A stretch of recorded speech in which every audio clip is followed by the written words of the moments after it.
ठीक है, अल्लाह हाफिज। वहाँ इनको बोलना चाहिए राजौरी अस्पताल को जाकर हमारी पार्टी से।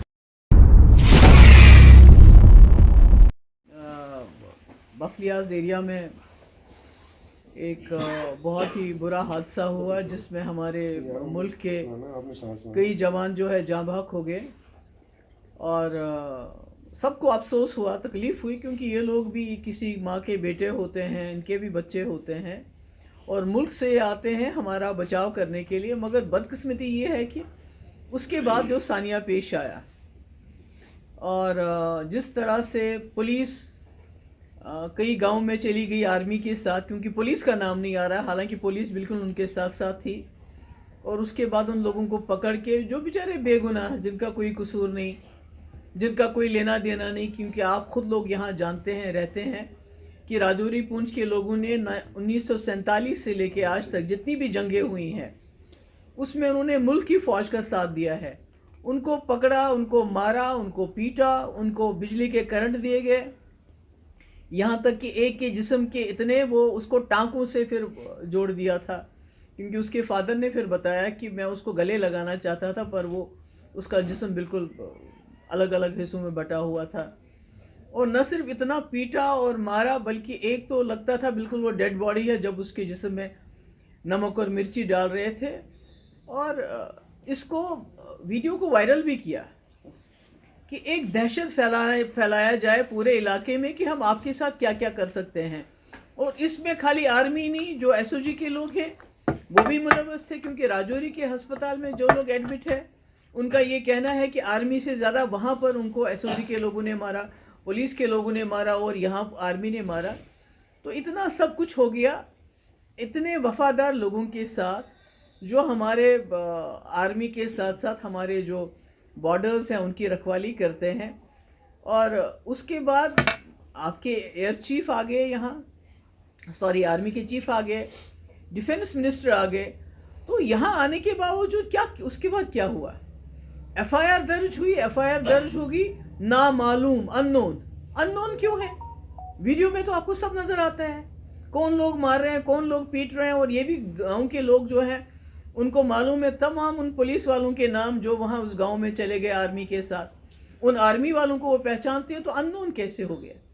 तो अगर आप अपराध करने वाले को उसकी सज़ा नहीं देंगे तो आप फिर एक हिसाब से अपराधीकरण कर रहे हैं, चाहे वो पुलिस में लोग हैं, चाहे वो आर्मी में लोग हैं।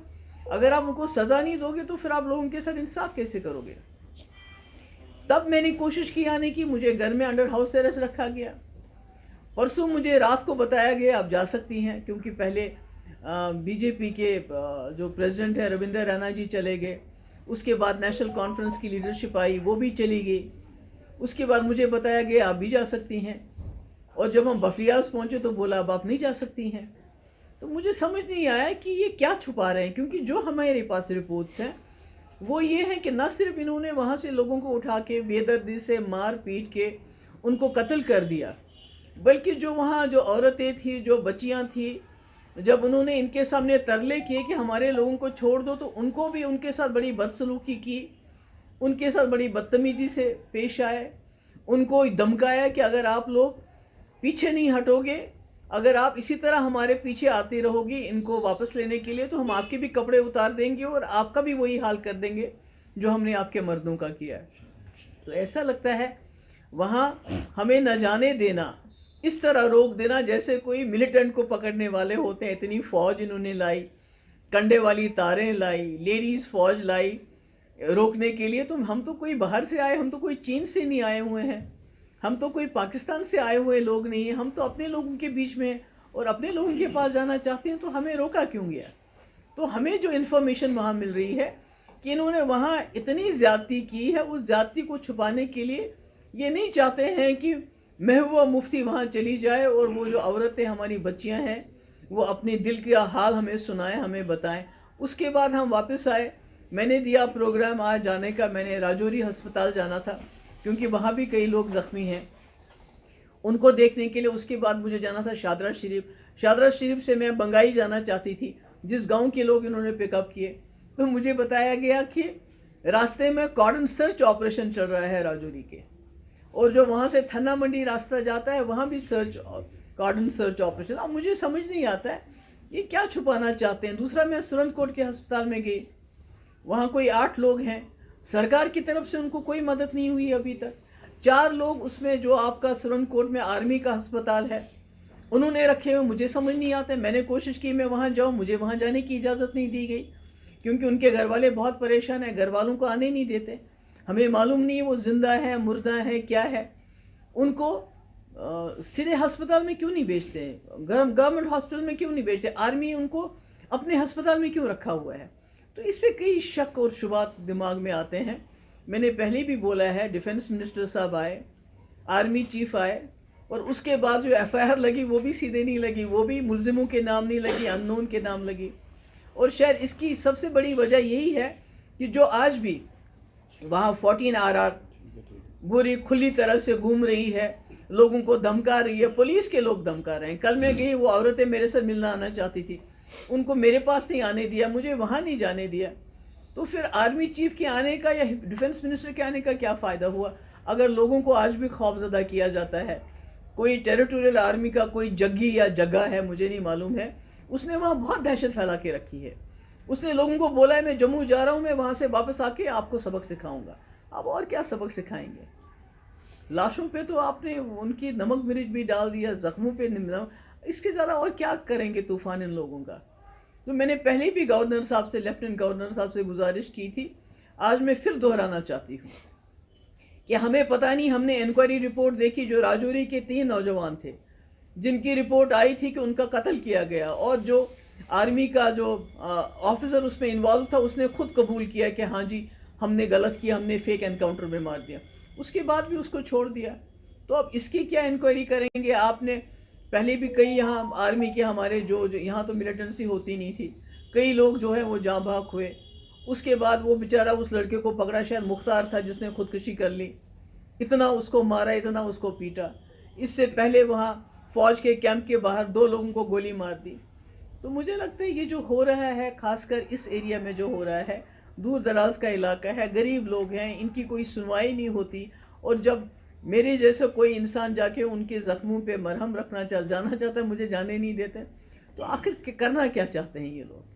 मेरी फिर से एक बार लेफ्टिनेंट गवर्नर साहब से गुजारिश है कि वो डिफेंस मिनिस्टर को बताएं जिन लोगों की हलाकतें हुई हैं उनको 50-50 लाख का मुआवजा, उनको नौकरी और उनको रोड साइड पे प्लॉट दिए जाने चाहिए। वो जो लोग ज़ख्मी हैं, क्योंकि मैंने देखा, मैंने उनसे बात भी की, उन बेचारों की इतनी पिटाई हुई है बिला किसी वजह। अब तो यहाँ ह्यूमन राइट्स कमीशन को भी काम नहीं करने देते, कम से कम वो बताता क्या क्या हुआ है उनके साथ। वो अकेले घर के कमाने वाले हैं, उनके घर में छोटे बच्चे हैं, बीवी है, तो कम से कम ये जो ज़ख्मी हैं इनको 5-5 लाख रुपया दिया जाना चाहिए।